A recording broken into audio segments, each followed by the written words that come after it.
Assalamualaikum warahmatullahi wabarakatuh. Jumpa lagi di Sri Insani Channel. Hari ini kita akan mempelajari IPA kelas 5 tema 2 subtema 3, yaitu memelihara kesehatan organ pernapasan manusia. Bagaimana cara untuk memelihara kesehatan organ pernapasan manusia? Yuk kita simak. Yang pertama yaitu dengan membebaskan lingkungan sekitar dari pencemaran udara. Hal itu dapat dilakukan dengan cara menjaga kebersihan dan memelihara tanaman di lingkungan sekitar. Yang berikutnya, memperbanyak ventilasi udara di dalam ruangan. Ventilasi udara akan membantu proses pertukaran udara. Untuk orang yang sering bekerja di dalam ruangan, bukalah udara di siang hari agar pertukaran udara lebih lancar. Yang berikutnya, melakukan olahraga secara rutin. Olahraga akan membantu kinerja paru-paru untuk meningkatkan kapasitasnya dalam proses menghirup dan menahan udara lebih lama. Berolahraga juga dapat membantu melancarkan peredaran darah, sehingga penyebaran nutrisi dan oksigen ke seluruh tubuh lebih lancar. Berikutnya adalah menarik napas dalam-dalam secara rutin. Proses tersebut akan membantu paru-paru untuk bekerja lebih optimal, sehingga tidak terjadi kekurangan oksigen.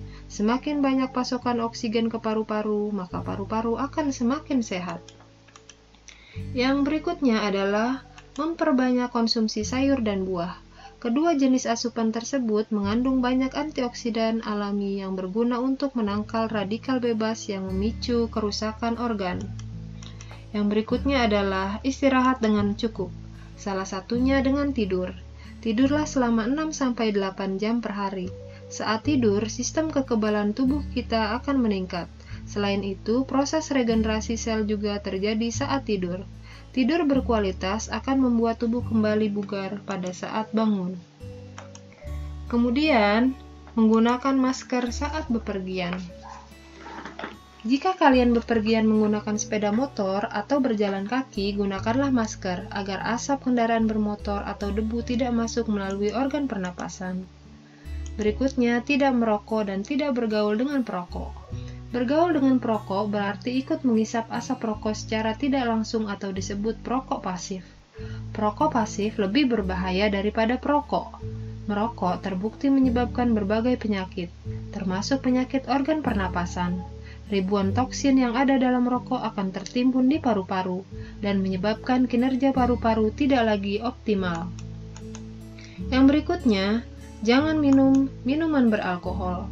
Minuman beralkohol terbukti dapat menyebabkan kerusakan organ dan menyebabkan sesak napas. Lalu, kebiasaan yang bisa menyebabkan penyakit pernapasan, yang pertama adalah kebiasaan merokok. Ini adalah kebiasaan yang merupakan penyebab utama gangguan pernapasan. Merokok tidak hanya meninggalkan racun dalam paru-paru, tetapi juga bisa menyebabkan kanker paru-paru. Ada ribuan toksin dalam rokok yang bisa tertinggal dalam paru-paru seperti tar, karbon monoksida, dan nikotin. Oleh karena itu, tidak mengherankan jika perokok sering mengalami gangguan pernapasan seperti batuk, bronkitis, bahkan pneumonia. Berikutnya, kurang tidur. Tidur yang cukup sangat penting agar sistem kekebalan tubuh berfungsi dengan baik. Saat tidur, tubuh kita akan mengembalikan dan merehabilitasi kerja semua sel-sel tubuh, termasuk jaringan yang menghasilkan sel-sel kekebalan tubuh. Orang yang kurang tidur biasanya cenderung mengalami gangguan pernapasan seperti asma, yang biasanya muncul karena alergi atau infeksi. Berikutnya, kurang berolahraga.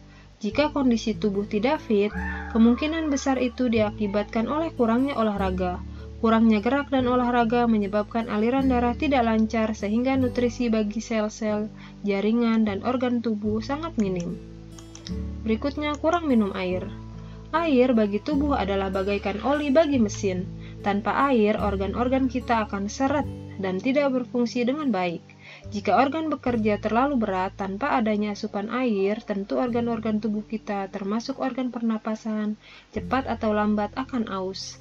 Hal ini akan berujung pada timbulnya berbagai gangguan pernapasan.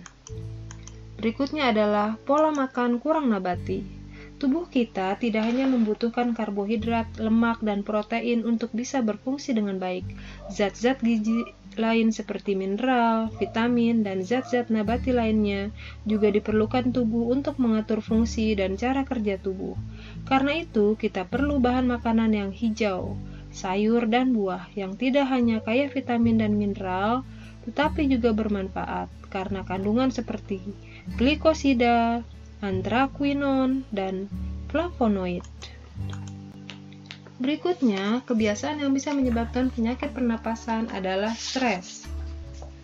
Stres pada kadar yang tinggi dapat mengakibatkan ketidakseimbangan hormon dalam tubuh.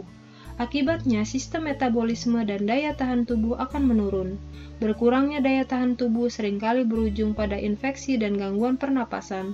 Lagi pula, stres bisa menyebabkan sempitnya saluran napas dan memicu asma. Yang berikutnya adalah penyalahgunaan alkohol. Mengonsumsi alkohol bisa merusak sistem imunitas tubuh.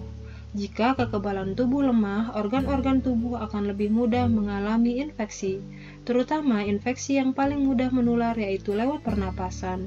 Begitu bakteri atau virus menginfeksi, bukan hanya sel-sel tubuh yang diserang, tetapi toksin flagelin yang ada dalam bakteri juga bisa memperparah alergi sehingga menimbulkan berbagai gangguan pernapasan, seperti sulit bernapas, lendir, dan batuk. Dalam jangka panjang, peminum berat juga bisa mengalami kardiomiopati, yaitu melemahnya otot jantung. Demikianlah pembahasan kita hari ini. Semoga bermanfaat. Jangan lupa like and subscribe dan share jika memang video ini bermanfaat. Ibu akhiri, wassalamualaikum warahmatullahi wabarakatuh.